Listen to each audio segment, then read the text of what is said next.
Très chers frères et sœurs dans le Seigneur, je vous dis shalom. Et partout où vous nous suivez en ce moment, nous voici encore une fois de plus ce matin à cette matinée.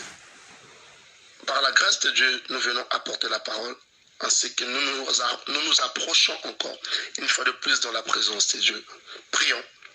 Père Céleste, au nom de Jésus-Christ, je te loue, je te glorifie. Merci Seigneur Jésus-Christ, gloire et louange à toi Saint-Esprit.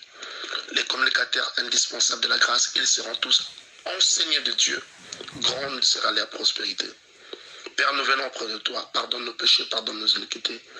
En accord avec ta parole dans 1 Thessaloniciens chapitre 5, le verset 23, qui dit que le Dieu de paix vous sanctifie le même tout entier, que tout votre être, l'esprit, l'âme et les corps soient conservés irrépréhensibles lors de l'avènement de notre Seigneur Jésus-Christ. Celui qui nous a appelés est fidèle et c'est lui qui le fera. Père, nous venons auprès de toi, remplis-nous par la puissance du Saint-Esprit. Revêtus-nous, Père éternel, de ta grâce, car il s'agit de ta grâce que nous en avons besoin. Glorifie le nom de ton Fils Jésus-Christ et que la puissance du Saint-Esprit puisse couvrir la vie de chacun de nous. Au nom de Jésus-Christ que nous avons ainsi prié. Amen. Oui, bien-aimés dans le Seigneur, nous venons, par la grâce de Dieu, partager le livre de Ecclésiaste, chapitre 10, le verset 11.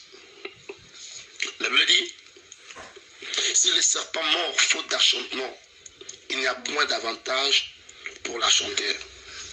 Je répète, si les serpents morts faute d'achantement, il n'y a point d'avantage pour l'achanteur. Deuxième référence biblique, en Thessaloniciens chapitre 5, le verset 17, la Bible dit, priez sans cesse. Écoutez bien, aimés dans le Seigneur.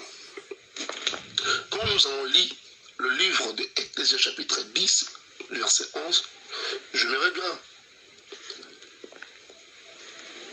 expliquer pendant quelques minutes qui représente le serpent dans cette référence et qui est un achanteur.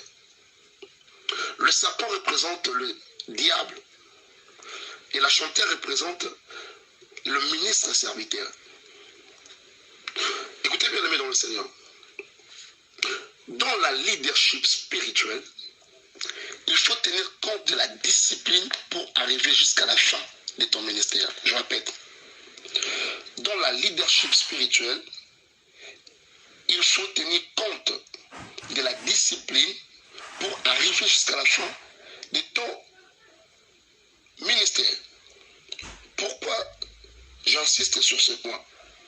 Parce que, bien aimé dans le Seigneur, la discipline nous aide, malgré la déception, malgré le plaisir exagéré, à concentrer et à canaliser l'énergie spirituelle vers l'accomplissement effectif du but de Dieu ou de la mission de Dieu dans ta vie. C'est la discipline qui peut concentrer la colère. Il n'y a que la discipline qui peut maîtriser ta colère et aussi tes déceptions. Nous attendons par discipline une soumission totale aux règles ou aux principes établis par toi-même. Ça s'appelle la discipline personnelle. Écoutez bien, dans le Seigneur. Si aujourd'hui, parfois les gens se disent, depuis que j'attends le miracle, depuis que j'attends ceci, depuis que j'attends l'accomplissement, et si parfois il y a certaines choses qui se ralentissent dans nos vies ou qui tardent encore dans nos vies, c'est parce que beaucoup d'entre nous ont oublié le principe de la discipline. Frère, ma soeur, la chose qui élève dans la vie, que ce soit dans le ministère, que ce soit dans le ministère, que ce soit dans ta vie, il faut bien le savoir, que c'est lorsque tu appliques une discipline dans ta vie, c'est ce qui fera en sorte que les choses impossibles, les choses que beaucoup n'ont pas la possibilité de les saisir, mais à cause de la discipline qui est associée avec une vie de prière, comme nous venons de lire dans le livre de 1 Thessaloniciens au chapitre 5, le verset 17, qui dit « Priez sans cesse ». C'est là que nous verrons les choses que nous nous attendons. Parce que la prière est la clé qui te donne le respect sur tes ennemis. Frère, lorsque tu oublies le principe de la discipline, même ton adversaire, même tes ennemis, même ceux qui cherchent à ta vie, tu risques de leur donner l'accès à entrer à ta vie et à faire des choses que tu t'attendais le moins. Mais lorsque nous lisons Ecclésiaste, chapitre 10, le verset 11, on comprend clairement que lorsque nous jouons ce qu'on appelle la flûte,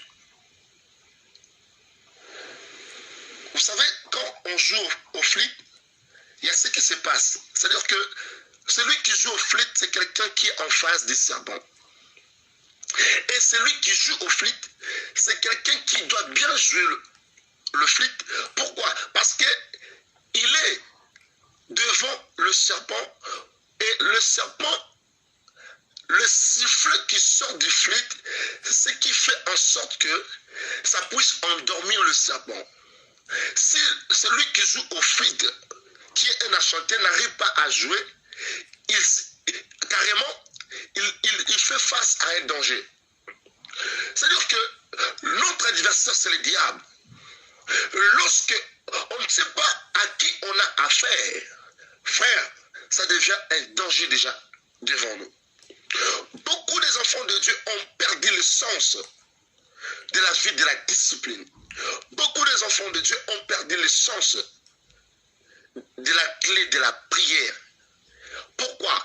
Parce que la discipline qui te fera asseoir dans la grandeur, c'est la discipline.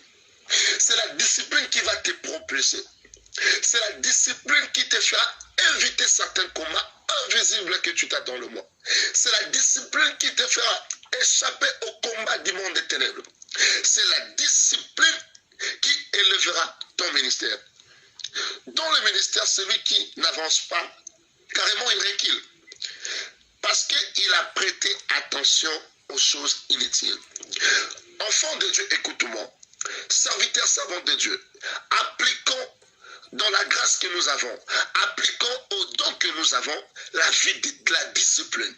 Frère, mon frère, ma soeur dans le Seigneur, tu veux réussir avec le Seigneur, tu veux aller plus loin, tu dois avoir une vie de la discipline. Frère, appliquons la discipline dans notre vie. Cela nous permettra à sécuriser notre périmètre. Celui qui applique la discipline dans sa vie, il ne donne pas l'accès à ceux qui cherchent à sa vie. Car la Bible nous dit dans Jean chapitre 10, le verset 10, le diable ne vient que pour dérober, égorger et détruire. S'il rôde tout autour de nous, c'est parce qu'il veut détruire nos vies. Mais la vie de discipline ne lui donnera pas accès parce que la discipline te donne la capacité et la possibilité de veiller sur ta conduite. Oui, bien-aimé dans le Seigneur, je vous dis merci, shalom, que le Seigneur nous bénisse